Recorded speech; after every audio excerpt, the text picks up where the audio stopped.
నారా లోకేష్ ఏనుగు లాంటివారు. అలాంటి నేతను చూసి కుక్కలు మరుగుతున్నట్లు సతీష్ రెడ్డి మాట్లాడుతున్నారని తెలుగుదేశం పార్టీ పులివెందుల నియోజకవర్గ ఇన్ఛార్జ్ బీటెక్ రవి మండిపడ్డారు. ఫ్యాక్షన్ నేపథ్యం ఉన్న కుటుంబం మీది. వైఎస్ రాజారెడ్డి హత్య కేసులో నీ పేరు చంద్రబాబు పుణ్యాన తొలగించిన విషయం గుర్తులేదా అని మండిపడ్డారు. సతీష్ రెడ్డి వ్యాఖ్యలపై బీటెక్ రవి ఘాటైన వ్యాఖ్యలు చేశారు. తర్వాత మొన్న వచ్చేసి మేము సతీష్ రెడ్డి గారి గురించి మాట్లాడినప్పుడు కూడా అందులో క్లియర్గా మేము ఆయనతో కలిసి ఒక 20-25 సంవత్సరాలు ఆయనతో కలిసి పనిచేశాము, ఆయనతో కలిసి జర్నీ చేశాము ఒకటే పార్టీలో. తర్వాత ఆయన్ని ఏదన్నా విమర్శించాలంటే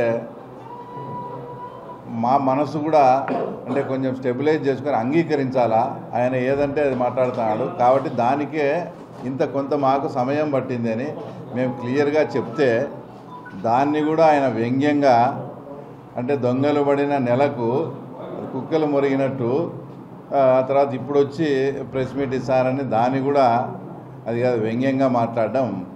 ఇది అసలు అందులో ఆ సామెత కూడా తప్పే. ఆయన చెప్పింది దొంగలు పడిన 6 నెలలకు అనేది సామెత, అది కూడా తెలియకుండా దొంగల వల్ల నెలకు అన్నాడు.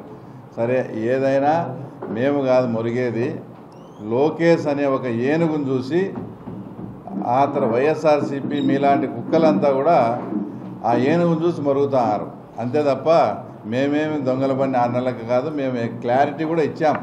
మీ మీద మాట్లాడాలంటే కొంచెం మాకు కూడా అంటే కొంచెం అది సమయం తీసుకోవాల్సి వచ్చింది, ఎందుకంటే ఒకటే దాంట్లో పనిచేసినాం కాబట్టి.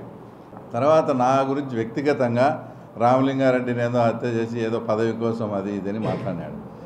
అంటే ఇప్పుడు కొత్తగా ఏందో అంటే నువ్వేదైనా చేసి నేను రిటాలియేషన్ చేస్తానో లేదంటే నాదేందో నన్నేదో ఒక ఫ్యాక్షన్ టైప్గా సృష్టించాలనో ఇతను ఇప్పుడు ఏంది మా ఊరే ఫ్యాక్షన్ నేపథ్యం ఉండే ఊరు, మేము ఫ్యాక్షన్ కుటుంబం నుంచే వచ్చినామని నేనే బహిరంగంగా చెప్తాను.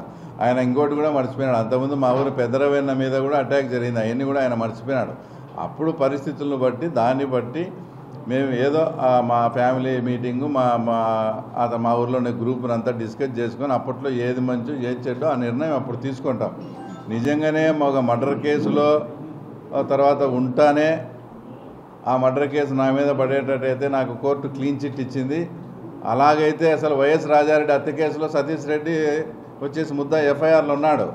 అటప్పుడు ఆయన నాకు ఆపాదించినట్టు తర్వాత వైఎస్ రాజారెడ్డి హత్యతో కూడా నీకు సంబంధం ఉంది అంటే ఈరోజు ఆయన ఒప్పుకుంటాడా? మరి ఆ రోజు పార్టీలో ఉండే వీరారెడ్డి గారు, వాళ్ళ మామైనటువంటి రాజగోపాల్ రెడ్డి గారు, తర్వాత కందుల శివానందరెడ్డి గారు, మేము అందరం కలిసి చంద్రబాబు నాయుడు సతీష్ రెడ్డికి నిజంగా సంబంధం లేదని చెప్తే చంద్రబాబు నాయుడు పుణ్యాన ఆ రోజు ఆ వైఎస్ రాజారెడ్డి హత్యలోంచి ఎఫ్ఐఆర్లో ఉండే పేరు ఆ తర్వాత నీ పేరు కూడా చంద్రబాబు నాయుడే తొలగించిన విషయం కూడా మరొకసారి నీకు గుర్తు చేస్తాను. ఇంకా పదవి కోసం ఏదో మర్డర్ చేసినారన్నట్టు మాట్లాడినాము. అంటే మీరు చేసేమో సంసారము, మేము చేసే తర్వాత వేరేదే. ఇదే ఎంపీపీ పదవి కోసమని మాట్లాడినాడు. 1995లో సతీష్ రెడ్డి గారు ఎంపీపీ ఎలక్షన్స్ వేంపల్లిలో పోటీ చేసినప్పుడు పులివెందుల నుంచి పోయి ఆ గూండాలు అప్పట్లో ఉండే కాంగ్రెస్ పార్టీ వాళ్ళంతా పోతే మీకు వాళ్ళకు చాలా గొడవ జరిగి లాస్ట్కి అది ఫైరింగ్ స్టేజ్కి పోయి ఫైరింగ్ జరిగి కూడా ఒక మనిషి వెంకట సుబ్బయ్య అనే అతను కూడా చనిపోయినాడు. అంటే మీరు పదవి కోసం కాదు ఆ రోజు ఆడ మర్డర్ జరిగింది. అంటే మీరు చేస్తే ఒకటి, ఇంకోరు చేస్తే ఒకటే. ఏదన్నా మాట్లాడేటప్పుడు తర్వాత ముందు వెనక కూడా ఆలోచన చేసుకొని మాట్లాడాలి. అసలు లోకేష్ బాబు గారికి సతీష్ రెడ్డి గురించి ఇంకోటి టార్గెట్ చేయాల్సిన అవసరం ఏముంటుందో ఒకసారి మీరు ఆయన కూడా ఆలోచించాలా. ఆయన 2024లో అవుట్రేట్గా తెలుగుదేశం పార్టీని వదిలిపెట్టి వైఎస్ఆర్సీపీ కండువా వేసుకొని ఆ పక్క ఎలక్షన్ చేసినాడు.